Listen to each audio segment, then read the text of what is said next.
show. Let's get ready for your next comic. Oh shit. The next comic is wearing a hat, and I already said James had the best hat in comic. Oh shit. This is awkward. Come on, Rochelle, you can do this. Okay. This next comedian did so many shows with him. He's so great, really funny. He has a really big show called Black Friday that is coming out on Black Friday. He has the second best hat in comedy. Let's give it up for Terrence, ThaGawdshow.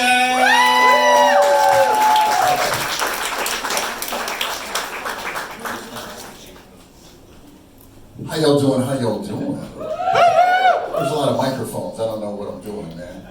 Y'all look good, man. Y'all feeling good? Yeah. I'm not doing well at all. I'm broke. I'm really broke, man. On my way coming down here to the Rambling House, my gas tank was on E, you know? I was just hoping that it stood for enough to get to the Rambling House, you know? It's rough, man. It's rough. Anybody out here, I heard we got somebody who works in government. Anybody got a job out here that they love? Yeah. Holy shit. Everybody loves their jobs. I'm about to hand them my resume. You know what I mean? What do you do? Damn.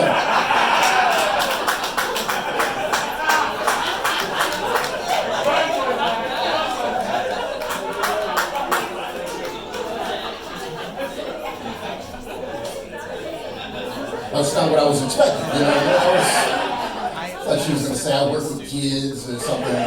I feed the homeless, you know, I don't know. You work in a funeral home, huh? That's great, man. So, I used to work in customer service for a long time, right? And those motherfuckers don't shut up, you know what I mean? Your clientele. If you do something wrong, you're not going to complain about it, you know what I mean? You don't have to worry about Karen calling you up, you know what I mean? This is the wrong shade of lipstick, you know what I mean? Good, man, good.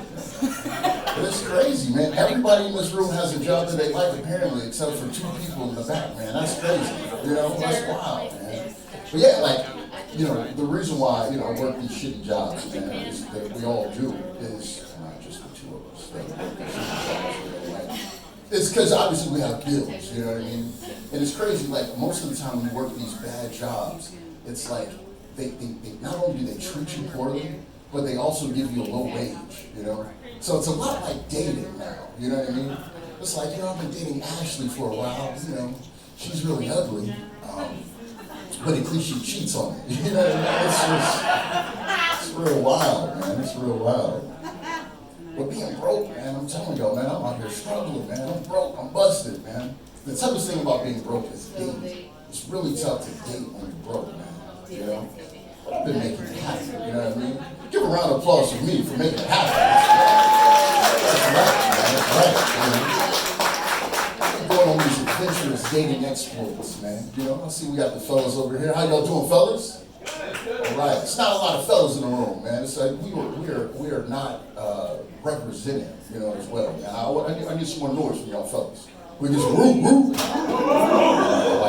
like that.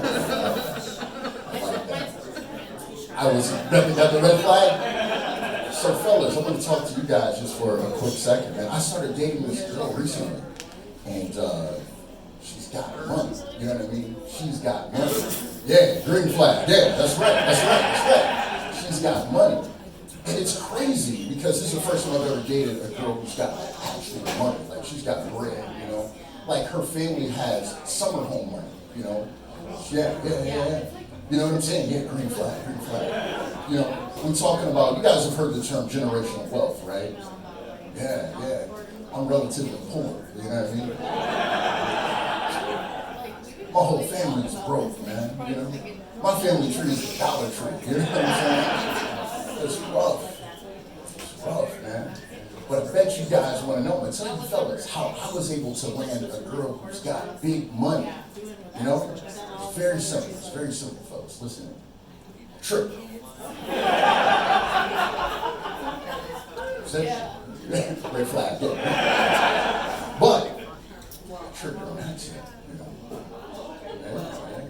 See, the things that I was doing, being broke, she thought that shit was romantic, you know? So, like, we went out on a date. She was like, hey, why don't we go to, let's go to the movies, you know? And I was like, how about instead of going to the movies, why don't we go take a walk to the park? Let's go look at some ducks. She was like, oh, god damn, that's so cute. That sounds so romantic. You know what I mean? Fellas, did you feel the humidity change when I said walk in the park? Yeah. So she liked that a lot. She liked that a lot. The next day we went on, I was supposed to meet her, but I was having a little bit of car trouble. So I told her, I said, hey, I'm down here on campus. If you could just come down here and just meet me, we can tailgate because the Buckeyes have a game tonight. And she was like, oh, that sounds like a lot of fun, you know? So she came down and we're tailgating, we're eating other people's food, you know what I mean? Hanging out, giving high fives, you know, this and that. She loved it, you know? OH? I know. She loved it, man. But what she didn't know is I was down there earlier running some errands. You know, I was in a parking lot, and when I was going to leave, I swiped my card, but the card got declined, and the gate didn't open. So I was just stuck in the parking lot anyway, you know what I mean? So she thought that shit was adorable, you know? Got to meet all of these people. Then she started talking about how she really liked this really fancy Italian restaurant. It's a really expensive Italian restaurant. I don't know if you guys have heard of it. It's called Red Lobster. I'm sorry, it's not. That's not an Italian restaurant. It's even more expensive than this Italian restaurant. This Italian restaurant is called Olive Garden. You know, I can't afford a whole garden. You know what I mean? I was like, maybe I can afford a branch or an olive jar or something. Not the whole garden. But so I said, hey, how about instead of going to this fancy Italian restaurant, why don't you come over to my place? I'll make dinner. Candlelight dinner. She was like, oh shit, that sounds romantic. That's just because my lights had recently got cut off. You know what I'm saying? So it's rough, man. She liked it. She liked it, man. Be romantic on accident, you know? But as things started to progress, man, you know, like the third date, things really went well. And I found out a lot of things, man. One of the things that I found out about her is that she was, I didn't even know this was a real thing. I found out that she was actually a squirter, you know what I mean? This is a phenomenon I didn't know, red flag. I didn't know that this was a thing, man. I didn't know. It was an interesting thing, man. I thought that this was some shit that you just saw on the internet, you know what I mean? I didn't know this was actually a thing. But then I realized like how problematic it was, man. You know what I mean? I would come home and it'd just be puddles all over the place, man. You know? We started having sex, man, and I would just be naked, wet, cold, and afraid. You know what I mean? You know? I'm doing my thing, man. I got on, you know, I wear my socks. No one likes wet socks. Does anybody? Everyone hates. No one. Hey, you said why do I have on socks? Yeah, well, look, the reason is that a red flag? I can't wear socks. Well, I can keep my socks on. Well, the reason why I wear socks, I'll let you know. I wear the socks, the hospital socks, the grippy socks. You know what I mean? So I get better leverage. You know what I'm saying? I get better leverage. You see what I'm saying? Yeah. So you like your socks, right? Yeah, you get that better leverage, man. Yeah. But so, we'd just be bottles all over the place, and it was just a lot. So what I started to do was when she would come by, I started to lay down newspapers, you know, just lay down newspapers. And whenever she would squirt all over the place, I would just rub her nose in it and just don't do that. Don't do that. That was a new fetish. That was a lot.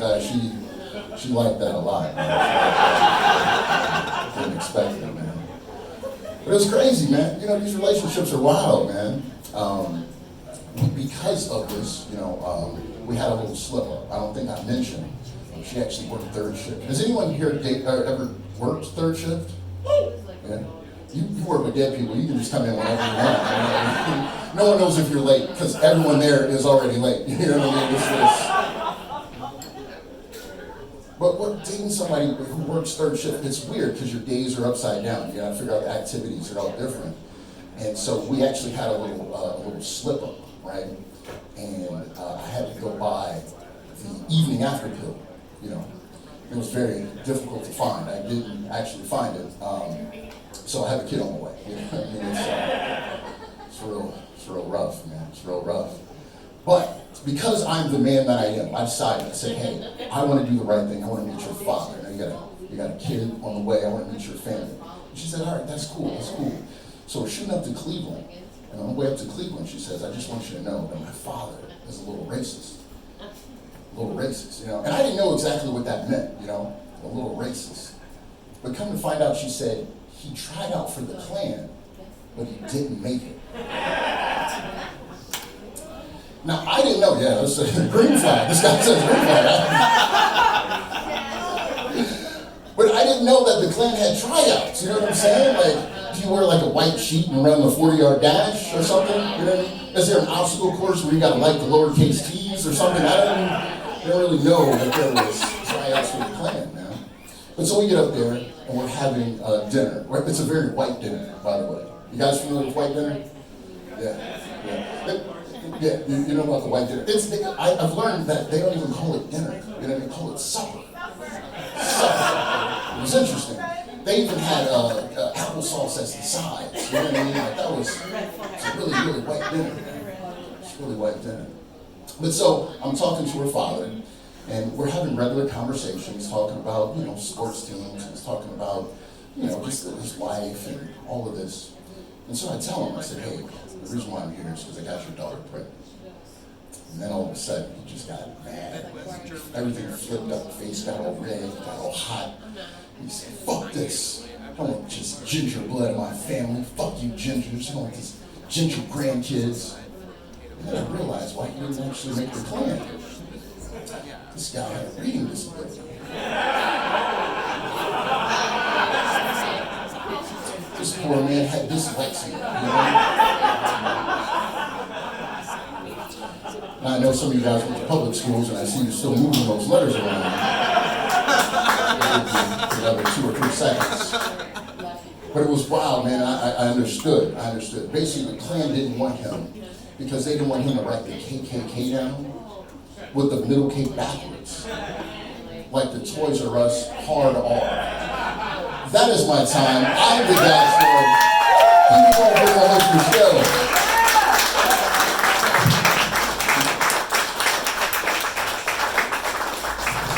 Oh, let's give it up to Terrence. Oh, we're getting to the end. Our last comic is literally my comedic hero and inspiration. And just my favorite person in the world. So funny. Oh, and she has shows at the Nest on Friday and What the Fuzz on Saturday. Just tearing it up. Let's give it up for Amber Falter.